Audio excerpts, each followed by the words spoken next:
Hey folks, Papa D here from David Deliver Space. Good morning on Thursday the 8th. We're going to go live pretty quick with NASA here. They are just running some promo stuff now. We're about 19 minutes out from launch of the PACE mission. And that is NASA's mission that's going to be sent up on a Falcon 9 Block 5, leaving Slick 40, booster 1081. Which is going to land at LZ1 this morning, and the return to LZ1 with a 49-day turnaround.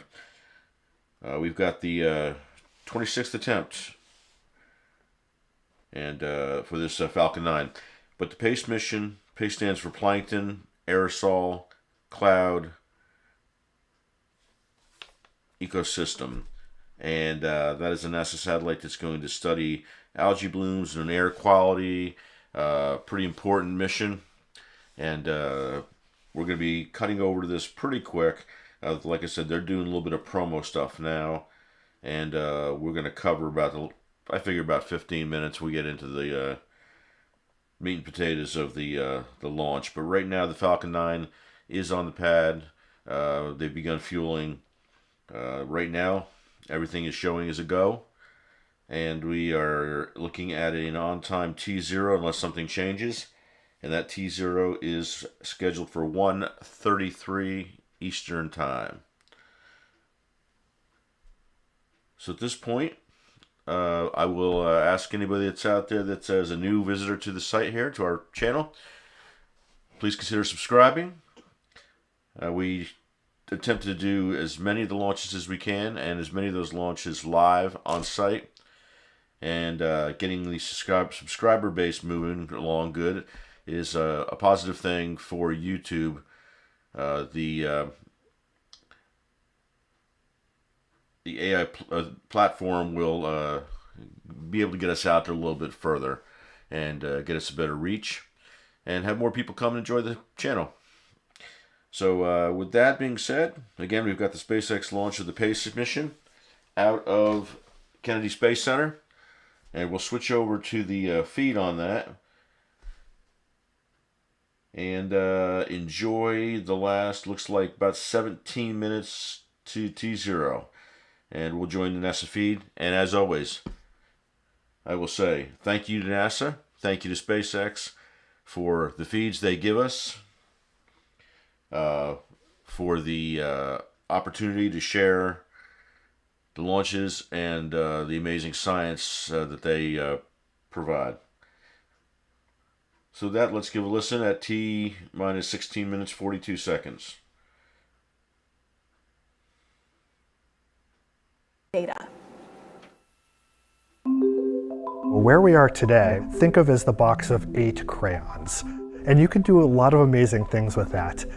So the information content for any singular instrument on PACE is way more than we're used to.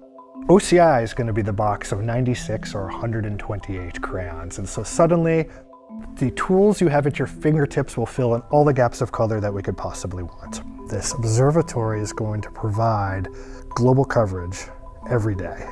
That is another scale of this total volume that is really, really increasing the amount of information we're going to have to work with. We know the atmosphere is changing. We know carbon dioxide levels have increased. We know that has warmed our atmosphere. Circulation patterns are changing. Places are warmer than they used to be. The deeper dive we take into the relationships between land, ocean, and atmosphere, the more we realize we don't know and we need to learn. NASA is preparing to take that deeper dive with the Plankton, Aerosol, Cloud, Ocean Ecosystem Mission, or PACE.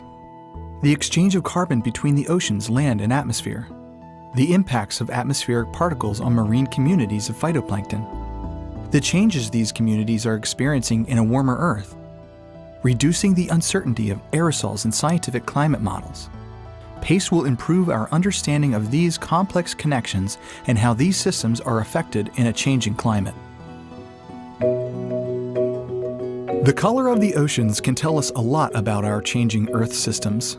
And so PACE carries the Ocean Color Instrument, or OCI, to continuously measure the interaction of sunlight with substances in seawater, such as the green photosynthetic pigment chlorophyll A.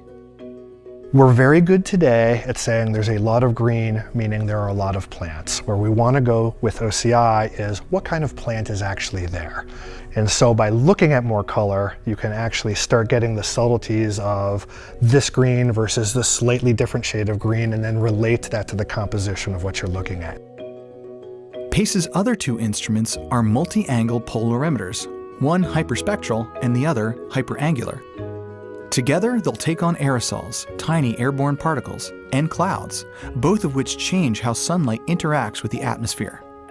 The data from PACE will help scientists reveal complex relationships that connect the atmosphere, ocean, and land in ways that help explain changes we see in our own lives, and in ways that impact generations to come. The data from PACE could be used to inform industry and policymakers. To learn more about that, let's bring back NASA's Megan Cruz, who's standing by with one of NASA's lead scientists. Megan? So I'm here now with Nikki Fox. She's the Associate Administrator for NASA's Science Mission Directorate. She's very cold. She just came from upstairs, and it's pretty windy out there, huh? It is pretty cold still, yes. The weather is still good for launch, so that's really good. Tell me how PACE is another important asset for NASA. So PACE is just, yet another jewel in the Earth science fleet. So we have 20 Earth science missions that are working together to study all different elements of climate.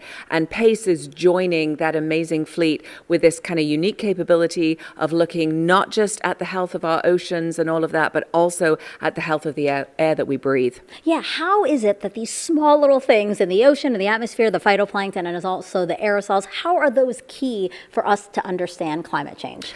So actually, because phytoplankton are just these amazing little beasties. They're about half the size of a human hair. Wow. They're tiny, and yet they actually they take about 50%. They produce about 50% of our oxygen. They take carbon dioxide out of the air. Like a plant, carbon dioxide, sunlight, some nutrients. They grow. They actually take the carbon dioxide and they produce oxygen. And they also are the bottom of the food chain, so they're like a little superfood in the ocean as well. All different types of phytoplankton, all shapes, all sizes, all playing their part in ocean health. And then aerosols, why is that so key in the science that we're doing right now? Actually, because aerosols is one of the least kind of understood in the climate puzzle. And so with PACE, we're looking not just at the ocean, but also at the air that we breathe. If you think about the wildfires that we had in Canada, and it came all over the U.S., down to Washington, even further, all through the Midwest. Smoke and pollution don't follow boundaries. They don't follow borders. We all breathe the same air. And so it's really about understanding each of the elements of climate all together. And go PACE. Isn't it wonderful? It is wonderful. And what's wonderful, too, is that data from PACE will be shared with the public. Yep, that's actually one of my favorite parts, actually, about Earth science, to be honest, because every single piece of data that they take is so important.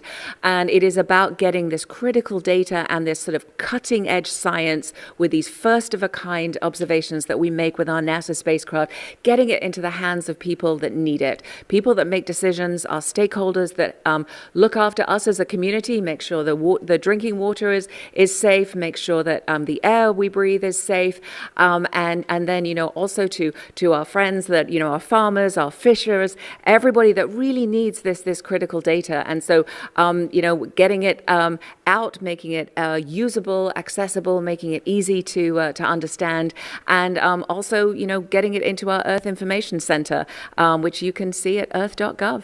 Wow. To sum up everything you said, go PACE. Go Falcon, go PACE. Go PACE, please go PACE. Thank you so much, Nikki. I'm so glad that you can come down here and warm up with us for a little bit. And now we're going to go back outside and see a launch. That sounds great. Great. Back to you, Jasmine. Thank you so much, Megan and Nikki. NASA's Artemis missions to the moon could help inform our understanding of Earth's oceans. To learn how, here's your Artemis Moon Minute.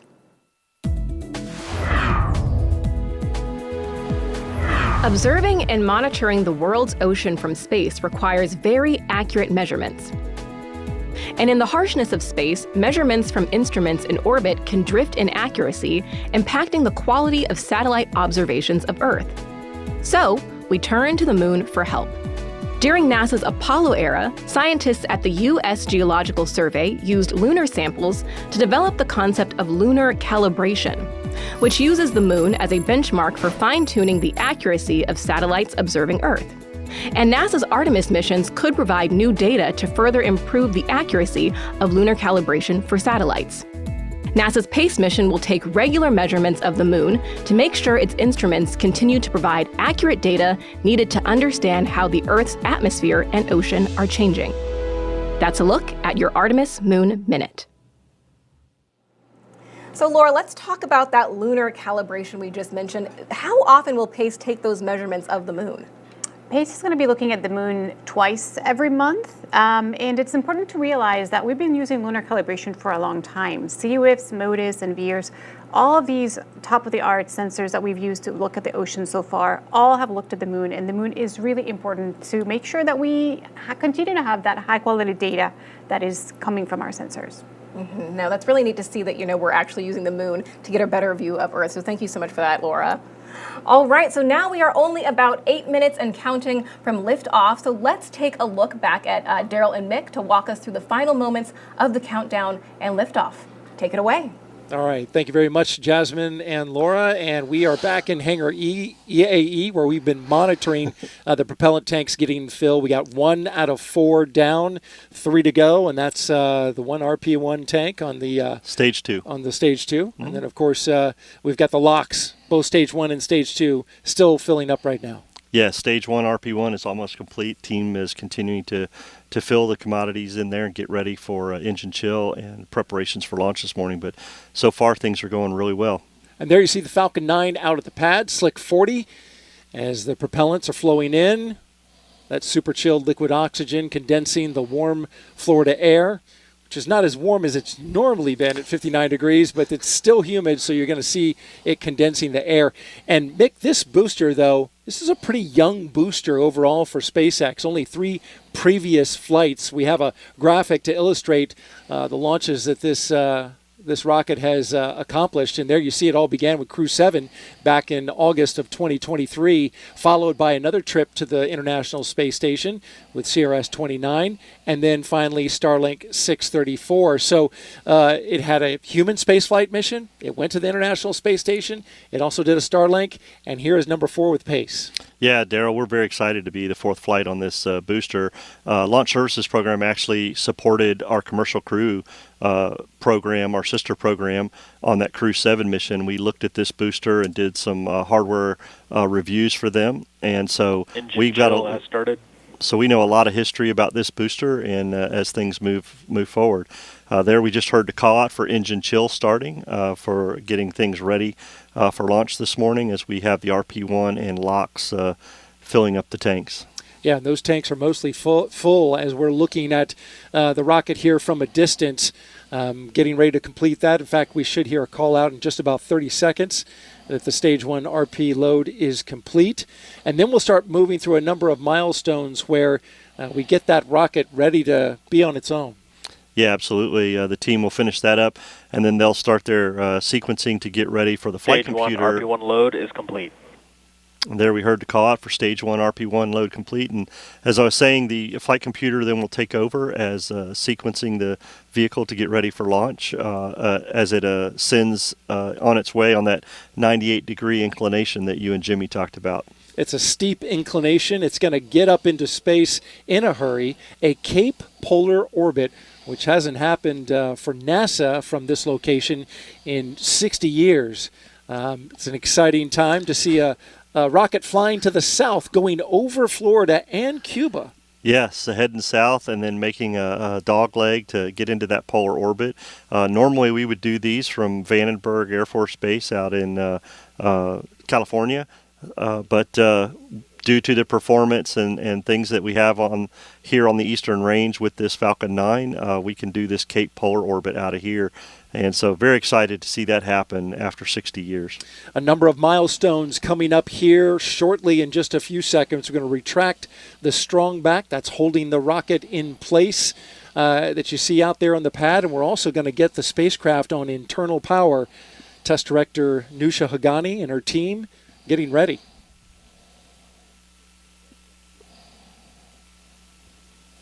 Falcon 9 tanks are pressurizing for strong back retract.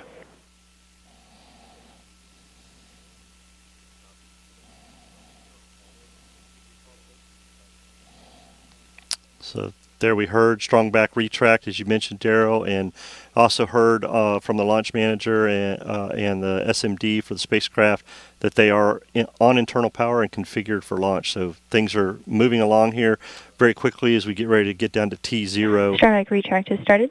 And lift off pace this morning. And now the strong back will retract just about 2 degrees prior to launch. It'll go further once the rocket lifts off, clearing the way to allow the rocket to go.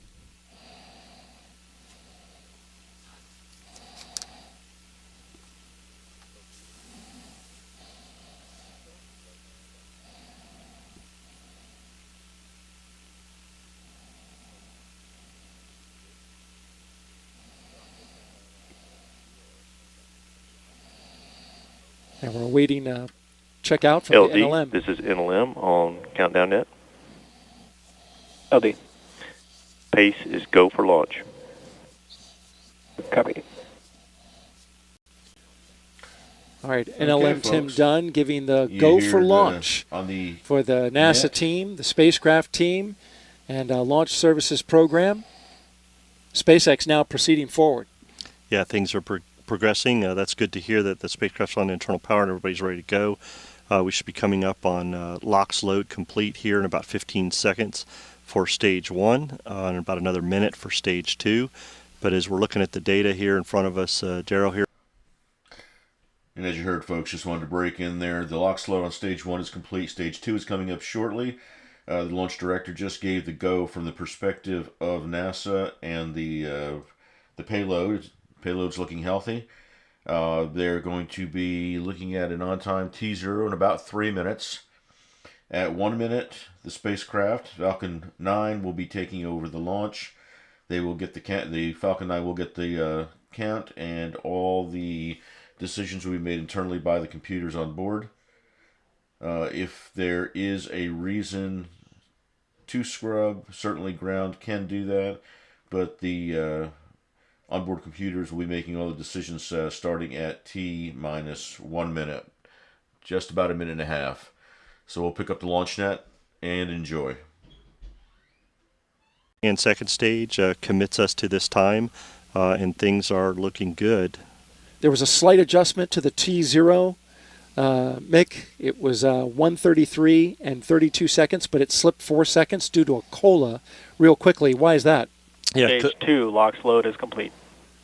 There we hear stage 2 complete, so that's a good sign.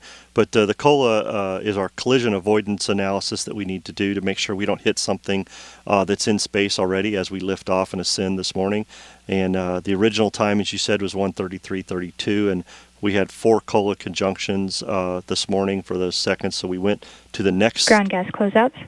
next second that we could, and that put us at that 1:33:36. So things were able to adjust very quickly for the 4 seconds and get ready for launch this morning. And you see the large plume, the large cloud coming around the Falcon 9 rocket, and that's the venting off of the liquid oxygen in the line that runs up to the second stage. Proceeding now, T-minus 1 minute and counting until liftoff of Pace and the Falcon 9 rocket. Falcon 9 is in startup.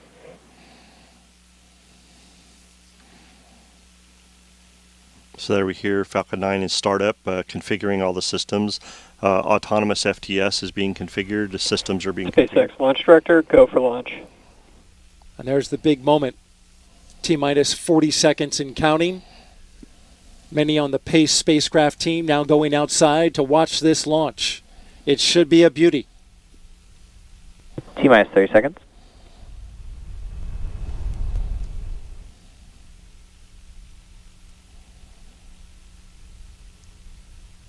All systems are go. Getting down to the final seconds. 15 seconds. T-minus 10. 10, 9, 8, 7, 6, 5, 4, 3, 2, 1. Booster ignition. Full power engines and liftoff of the Falcon 9 and pace, helping keep pace with our ever-changing ocean and atmosphere. Stage 1 propulsion is nominal. All right, that is a liftoff. All 9 Merlin engines lit up and roaring, 1.7 million pounds of thrust.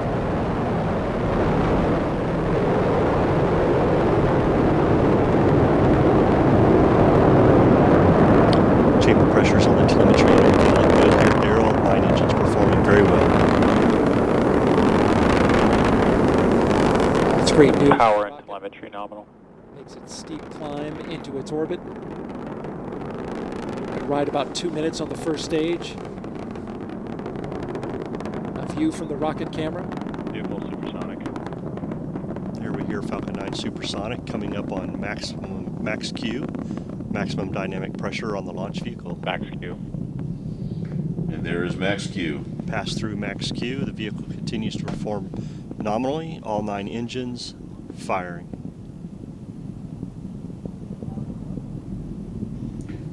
And that Falcon 9 will use 9, of course, engines at liftoff. For the reentry burn, they'll use 3, and for the final landing burn, they'll just need 1 to slow it down to a point where it can come back to LZ1. Start to And back chill shield the for stage second 2. stage engine to get that ready. They bleed a little bit of LOX in there so it doesn't get thermal shock once they light it up. A view there, looking down the first stage booster. Getting ready to cut off the engine and separate. We'll have a number of milestones all happening quickly in rapid succession. We're about 10 seconds from main engine cutoff, and then we'll have stage 1, 2 SEP, and then stage 2 ignition.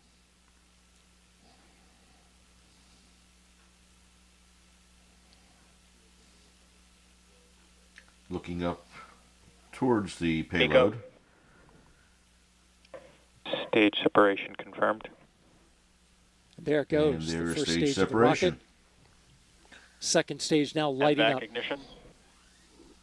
Stage 1 boost back startup. You And see there's the the boost glow back of the burn first on stage stage as 1. it falls away. Excited to see that first stage come back here to landing zone 1 this morning. That will be great as stage 2 continues to perform. Getting that stage back here will be exciting. If you're here on the Space Coast and you're watching, get ready for a double thunderclap at just about T plus 7 minutes, 7 to 8 minutes. The double sonic booms of the first stage booster breaking the sound barrier as it returns to Earth. Stage 1 boost back shutdown. Okay, So and now the boost first back stage burn. has positioned itself on a return trajectory back here to landing zone 1, which is only a mile or so from our location at Hangar AE. We get quite the thunderclap. Yeah, always love to hear the landing zone back here when we're in the hangar. We're about 10. And that's all good news. Stage 1 has positioned itself after its burn and turn. Now it will be waiting to hit some atmosphere so the grid fins can take over and assist on the ultimate landing at LZ1. There goes the separation of the fairings. So the fairings are on their way back. They will be recovered and reused. That is a $6 million cost savings for SpaceX. Stage 2 continues to burn nominally and is on straight and narrow.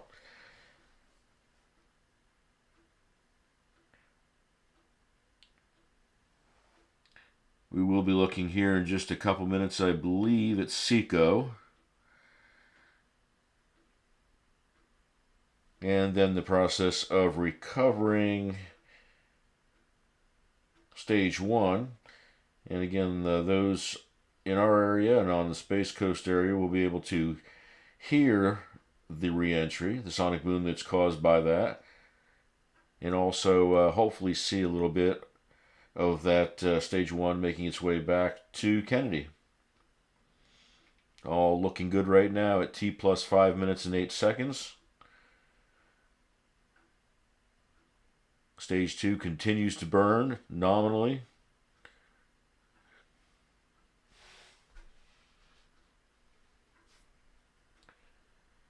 Let's see what we have as far as some additional comment. Make sure that there's nothing.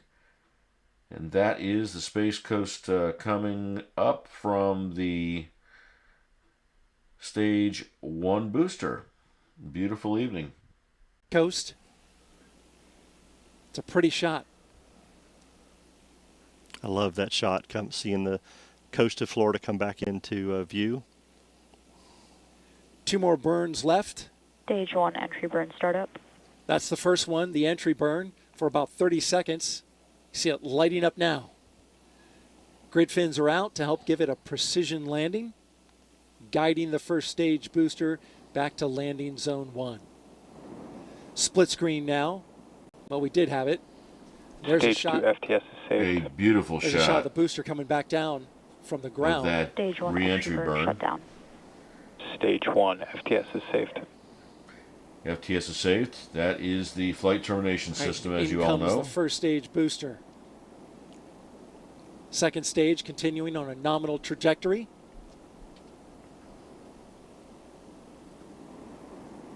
You see the grid fins heated up a little bit there. You can probably see us The in there ground coming somewhere. up fast. I love that view at night too. To see it'll be really nice to see that as it gets closer. The coast of Florida as we come up on landing zone 1. Stage 2 continues to perform nominally Stage on a 1 great trajectory for stage 2. And that is as back to spacecraft non-supersonic continues speed, to passing through the look very transonic well barrier. during this flight. Stage 1 landing burn. Landing burn has started. All right, there goes the landing burn. In just a few seconds, we'll have a booster on the ground.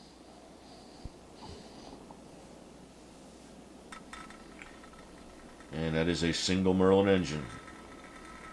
A Beautiful look from shot. the ground. We hear the thunder here at we Hangar hear those AE. double claps. Landing leg deploy. Here she comes. And we have landing. Stage 1 landing confirmed. Another pinpoint landing by the first stage booster. Flight number 4 for the first stage in the books. Second stage continuing to burn on a 7.5 minute direct inject into orbit. This will be a quick ride, Mick. Very quick as the continues to perform very well. We're looking for this to continue firing, and we'll get second stage cut off at around T plus 10 minutes, but things look very well on the telemetry. Vehicle's performing very well. And as you all can see, we do have another landing. We do have a number 4 for this booster, for booster 1081. 26th attempt of 2024 is in the books and done, and 1,694 kilograms of payload are making their final trip for orbital insertion. Everything looking on track and on time. As the commentators indicated, this is a quick trip due to the fact of how the booster left from Kennedy on a mission that would usually be shot out of the West Coast.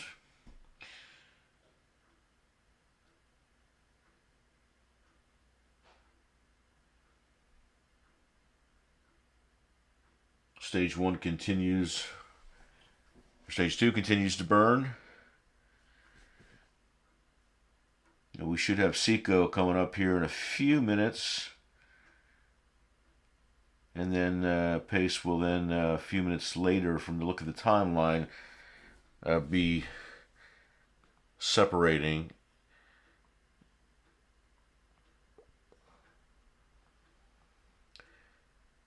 Checking the numbers right now, and it looks like the deployment will come at 12:22 T plus 12:22. And if that timeline holds, we have to add another minute or 2, or 4 minutes into it actually, due to the slight delay. So we should be looking at the timeline here just a couple minutes out. Be pretty quick. Stage separation and spacecraft deployment. All right, let's check back in and make sure we have everything as on track as it sounds and looks like right now.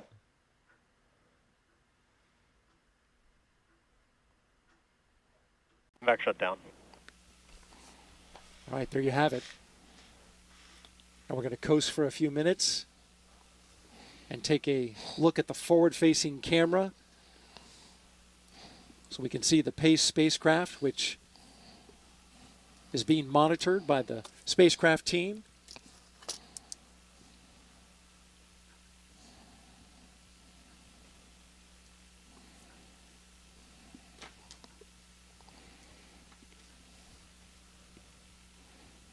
Hopefully we'll get a look at that front of the second stage before the engine deployment. nozzle on stage 2 still glowing just a bit from a 7.5 minute burn. There we go. Yeah, all To the right, you telemetry see on the stage ring. 2 That is looks the attachment ring. nominal for the flight. Looks like a very good stage 2 performance so far. So we'll see how things go as we get ready for spacecraft separation. Now just about 1 minute away. This is a big moment for the PACE spacecraft team. One in which they're holding their breath a bit. There you see PACE now. I love that camera view from the front of the stage 2, looking at the PACE spacecraft out there in that dark space right now. Things are looking really well, and I love that. Love to see that camera view. Dark indeed, as they launched into an orbital eclipse. So PACE has no sunlight on it, as you can see. But the hope is once they get those solar arrays deployed, a critical moment, they're going to be looking to get power on it. There goes PACE. Payload separation. And there it confirmed. goes. Off into space on its own, flying free. On time to the second. We've got applause here at the Mission Directors Center at Hangar AE. Looks like a good separation. Vehicle pretty stable. Yeah, launch vehicle performed very well today, and glad to see PACE separated. We've got a few more milestones that the team will be working on to get PACE to power positive. Hopefully we can have this view for a bit longer. You see stacked to the right side of the screen, the 3 lines. Those are the solar arrays. It's a 3-panel array. And once the guidance Absolutely and navigation beautiful control pictures. system senses Another that thanks to it's got basically nulled the SpaceX rates, the spacecraft is stable, and NASA for it'll start to deploy providing those such solar arrays. amazing footage. And it will be done autonomously.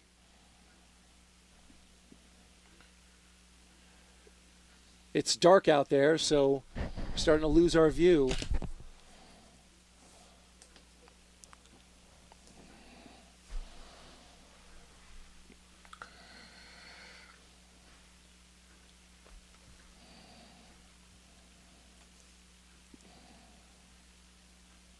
We are now passing the milestone in which we expect the solar arrays to be deployed.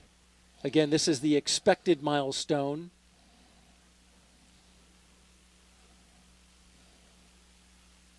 It's dark out there. Again, no sunlight.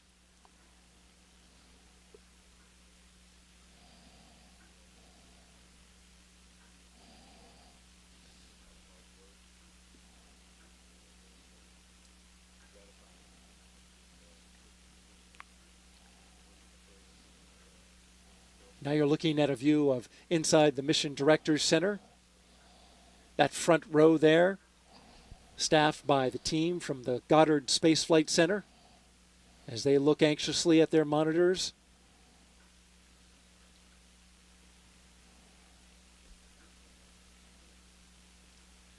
The solar arrays are expected to take a few minutes to deploy.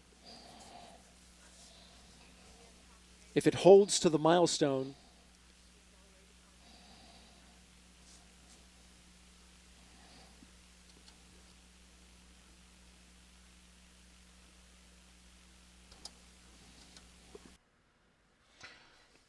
and as we wait to see if we have an indication and a confirmation of that milestone, the solar array deploying itself, down in the corner is some video that we got from in front of our home. And this is what the launch looked like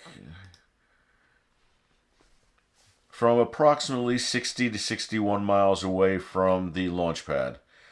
And I will give credit to my lovely wife for slipping outside and grabbing this while I was managing the board here in the studio.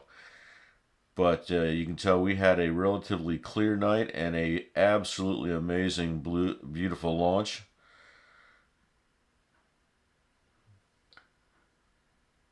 I think we're still awaiting confirmation of the solar array deploy, but as you can see, what an amazing launch. And this is part of the benefits of being here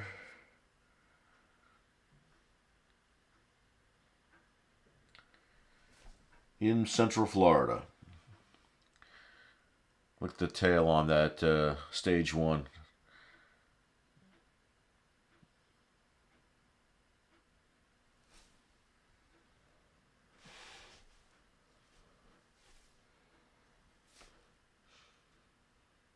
Beautiful launch.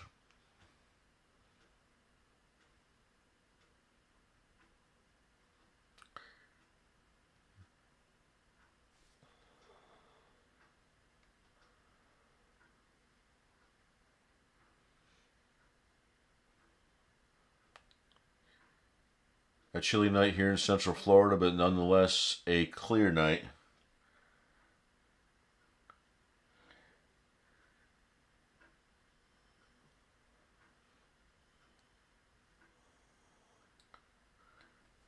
And that was an another amazing launch by SpaceX. We had T0 on time.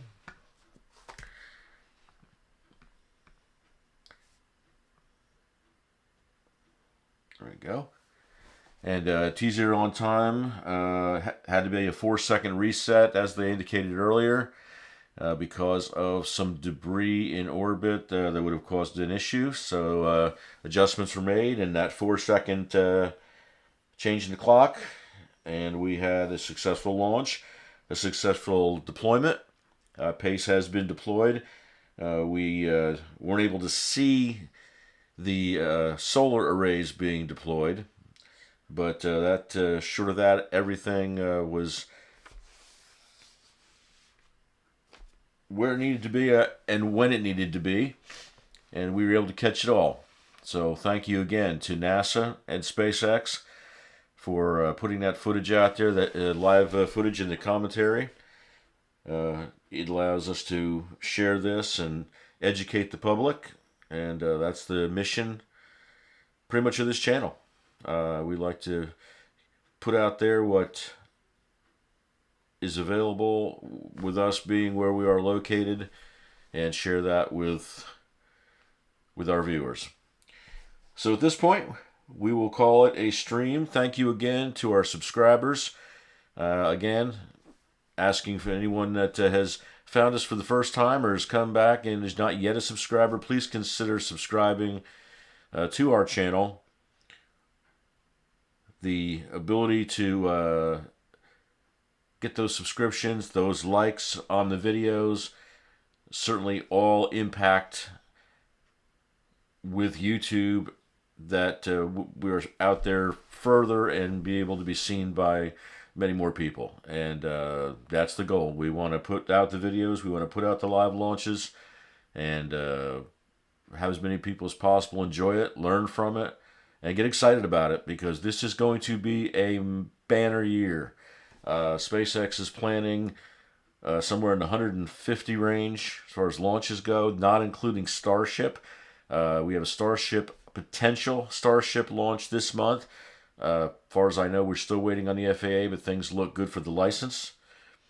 And we will carry that. That will be an amazing thing. And that's one step further to getting the progression of Starship up, making our way back to the moon, making our way to Mars. So there's a whole lot going on this year, and we're excited about it, and we'll attempt to bring as much of that as we possibly can to you.